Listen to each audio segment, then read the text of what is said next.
విప్లవం ఏడ ఉందిరా ఆడనే మా గుడుందిరా. 70కి ముందు వీరసం పుట్టక ముందే మా మహాకవి శ్రీ శ్రీరాశి పాట.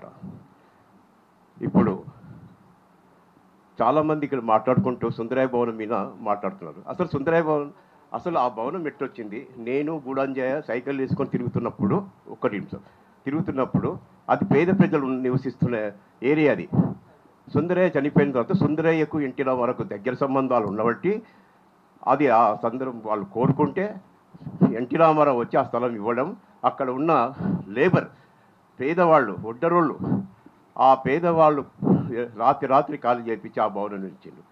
దాన్ని ఇనారేషన్ చేసింది ఎవరు? పాలకవర్గాలే. దాని మీద మనం బ్రహ్మలు పెట్టుకోవడం ఏంది? దాని మీద మాట్లాడడం. ఇక్కడ పెడితే కూడా నేను 10:30కి వస్తే పోలీసులు ఉన్నారు ఇక్కడ. అది పోలీసులు ఉండకూడదు, నిర్బంధం ఉండకూడదు. ఇవల్ల కొత్త వాళ్ళకు ఉంటుంది, నిర్బంధంలో పుట్టింది. మిత్రులారా, ఇప్పుడు మనం చేయవలసిన కార్యం ఆ రోజు కొడగొంట కుటుంబరావు, తీపిరేని మసూదరావు, కాళోజీ, వీరస సభ్యుడి కాడు ఎప్పుడు కూడా కాళోజీ, ఇట్లా నలుగురు కలిసి గొప్ప నిరసన ప్రదర్శన చేసిండ్రు. ఈరోజు నేను అంటున్నది ఏంటంటే ఇక్కడికి వచ్చిన ఈ మిత్రులందరూ కూడా నల్ల బ్యాడీలు తొలగించుకొని అలాంటి ఆలోచన మనం ఎందుకు వస్తలేదు? నల్ల బ్యాడీలు తెచ్చుకొని 4 అడుగులు వేసి మనం ఎందుకు నిరసన చేస్తలేం?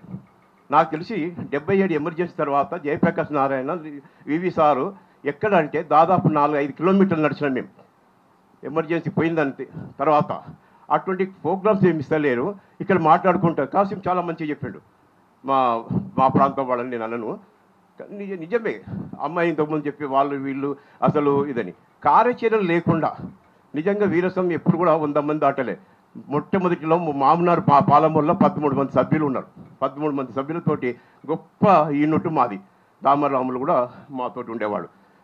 అటువంటిది యూనిట్ సరే కాలక్రమంలో కొద్ది తగ్గిందో ఏదో అయిండొచ్చు, 100 దాటలేదు. కానీ 100 సంఘాలు 100 సభ్యులు ఉన్న అంతకన్నా ఎక్కువ పని చేసింది. ఇదే కర్నూలులో సభ జరిగితే కర్నూలు ర్యాలీ మొత్తం నాకు తెలిసిన కాడికి 82-83లో ఎన్టీ రామారావు పాటు పుట్టక ముందు పెద్ద ర్యాలీ చేసింది. అంటే ఇంటెలెక్చువల్స్ తోటికి పోలే ఒడ్డరోళ్ళమండి ఈ పాటని. ఇదే చెరబండరాజు మేము కలిసి మా ప్రాంతంలో పుట్టింది. అది చెరబండరాజు వీరసానికి ఓ గుండెకాయ లాంటి వాడు. మరి ఆ పాట జనం లోపల ఎందుకు వస్తారు? జనం మన ఇంటి ఎందుకు వస్తలేదు?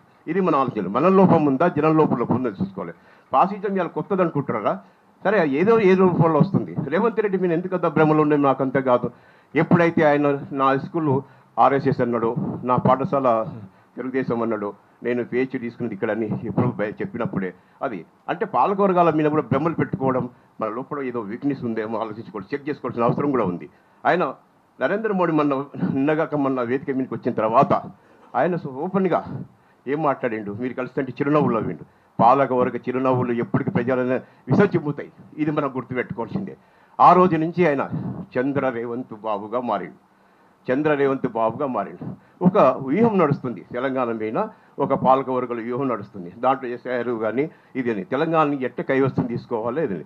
దానికి అనేక ఇప్పుడు ఆ అమ్మాయి కవితల గురించి ప్రశ్నించింది. కవిత మీద మనకేం ప్రేమ లేదు. స్త్రీల మీద దాడి జరిగినప్పుడు మనం తప్పకుండా మాట్లాడాల్సిందే.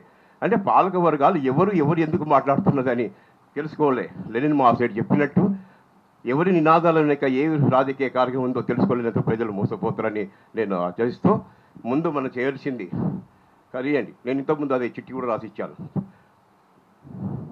పాడెకు తయారు చేస్తున్న శవంలా ఉంది రాజ్యం, పాడెకు తయారు చేస్తున్న శవంలా ఉంది రాజ్యం, ఖననం చేస్తారో దహనం చేస్తారో.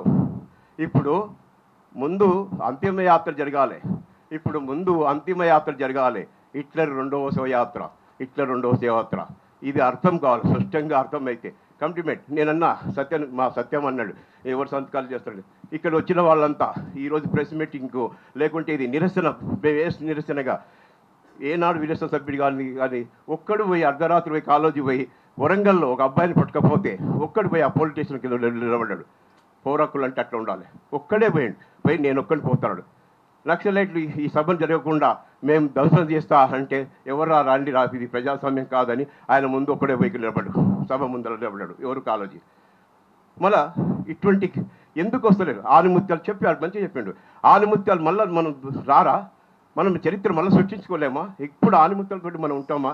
అందుకే ఎందుకు కొత్త తరం వస్తలేదు, ఎందుకు కొత్త ఆలోచనలు వస్తలేవు, ఎందుకు మనం అంతే ఇది నేను పెట్టిన ప్రతిరోజు పెడుతూనే ఉన్నాయి ఈ వీరసం గురించి. జూలై 4 అని పెట్టాను. అసలు జూలై 4 అమెరికాలో స్వాతంత్రం వచ్చింది, దొడ్డికొమరే ఎన్కౌంటర్ కావడం, మా చిన్న గదిలో నలుగురితోటి వీరసం ప్రారంభమైంది. ఇది హైదరాబాద్లో. ఈరోజు నలుగురు కాదు 40 మంది 50 మంది ఈ ఆదికులు ఉన్నారు. ఇందులో వచ్చేవాళ్ళు ఎవరైనా సంతకం పెడితే ముందుకు వచ్చి సంతకం పెట్టండి. ఏం చేయాలనేది ఒక కార్యాచరణ లేకపోతే, పని లేకపోతే, వచ్చిన మేధావులకు కార్యకర్తలు లేకపోతే సొల్లు కబుర్లు చెప్పుకొని ఏదో భజన చేసినట్టు ఉంటుందని నా అభిప్రాయం. అందుకే కొంచెం మనం మైండ్ సెట్ మార్చుకొని ఆలోచించాలి. లోపల ఏం జరుగుతుంది, లోపల బయట ఏం జరుగుతుంది అది తెలుసుకోవాలి. నేను లోపల చూసినా, బయట చూసినా, ప్రపంచం చూసినా, ఇంకా ఇక్కడ ఉన్న వాళ్ళందరికీ చూడాలని ఆకాంక్షిస్తూ నాకు ఈ అవకాశం ఇచ్చిన కృష్ణ గారు కామ్రేడ్కి థ్యాంక్స్.